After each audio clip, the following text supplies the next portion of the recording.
Welcome back. ಜೆಡಿಎಸ್ನ ತೊರೆದು ಕಾಂಗ್ರೆಸ್ ಅನ್ನು ಸೇರ್ಕೊಂಡಿದ್ದಂತಹ ವೈಎಸ್ವಿ ದತ್ತಾ ಅವರಿಗೆ ಕಡೂರು ಕಾಂಗ್ರೆಸ್ನ ಟಿಕೆಟ್ ಸಿಕ್ಕಿಲ್ಲ. ಹೀಗಾಗಿ ಮತ್ತೆ ಜೆಡಿಎಸ್ಗೆ ವಾಪಸ್ ಆಗಬೇಕು ಅಂತ ಹೇಳಿ ದತ್ತಾ ಇನ್ನಿಲ್ಲದ ಪ್ರಯತ್ನವನ್ನ ಮಾಡ್ತಾ ಇದ್ದಾರೆ ಅಂತ ಹೇಳಲಾಗಿದೆ.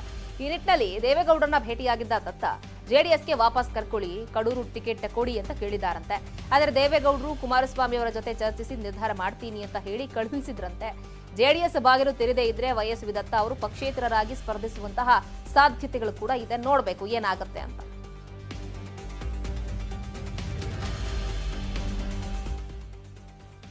ಮೂಡಿಗೆರೆಯ ಬಿಜೆಪಿ ಟಿಕೆಟ್ ಹಾಲಿ ಶಾಸಕ ಎಂಪಿ ಕುಮಾರಸ್ವಾಮಿ ಅವರಿಗೆ ಸಿಕ್ಕಿಲ್ಲ. ಬದಲಾಗಿ ಸಿಟಿ ರವಿ ಅವರ ಆಪ್ತ ದೀಪಕ್ ದೊಡ್ಡಯ್ಯ ಅವರಿಗೆ ಟಿಕೆಟ್ ಅನ್ನು ಕೊಟ್ಟಿದ್ದಾರೆ. ಹೀಗಾಗಿ ಎಂಪಿ ಕುಮಾರಸ್ವಾಮಿ ಜೆಡಿಎಸ್ ಅನ್ನು ಸೇರುವುದಕ್ಕೆ ಮುಂದಾಗಿದ್ದಾರೆ. 3 ಬಾರಿ ಶಾಸಕರಾಗಿರುವಂತಹ ಎಂಪಿ ಕುಮಾರಸ್ವಾಮಿ ಅವರು ಈ ಬಾರಿ ಟಿಕೆಟ್ ಸಿಕ್ಕಿಲ್ಲ ಅಂತ ಬಿಜೆಪಿಯನ್ನ ತೊರೆದು ಜೆಡಿಎಸ್ ಅನ್ನು ಸೇರ್ಕೊಳ್ಳುವಂತಹ ಸಾಧ್ಯತೆ ಇದೆ. ಇವತ್ತು ಸುದ್ದಿಗೋಷ್ಠಿಯನ್ನು ಕರೆದಿರುವಂತಹ ಎಂಪಿ ಕುಮಾರಸ್ವಾಮಿ ಅವರು ತಮ್ಮ ನಿರ್ಧಾರವನ್ನ ಪ್ರಕಟಿಸ್ತೀನಿ ಅಂತ ಹೇಳಿದ್ದಾರೆ.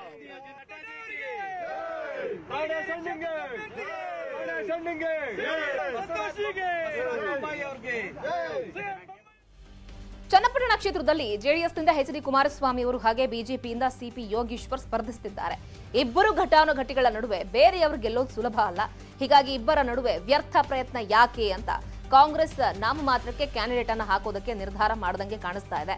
ಚನ್ನಪಟ್ಟಣ ಕ್ಷೇತ್ರಕ್ಕೆ ಜಿಲ್ಲಾ ಕಾಂಗ್ರೆಸ್ನ ಅಧ್ಯಕ್ಷ ಗಂಗಾಧರ್ ಅವರಿಗೆ ಟಿಕೆಟ್ ಫಿಕ್ಸ್ ಮಾಡಲಾಗಿದೆಯಂತೆ. ಇನ್ನೊಂದು ಕಡೆ ಇದು ಡಿಕೆ ಶಿವಕುಮಾರ್ ಹಾಗೆ ಎಚ್ಡಿಕೆ ನಡುವಿನ ಒಳ ಒಪ್ಪಂದ ಅಂತಾನೂ ಕೂಡ ಹೇಳಲಾಗ್ತಾ ಇದೆ.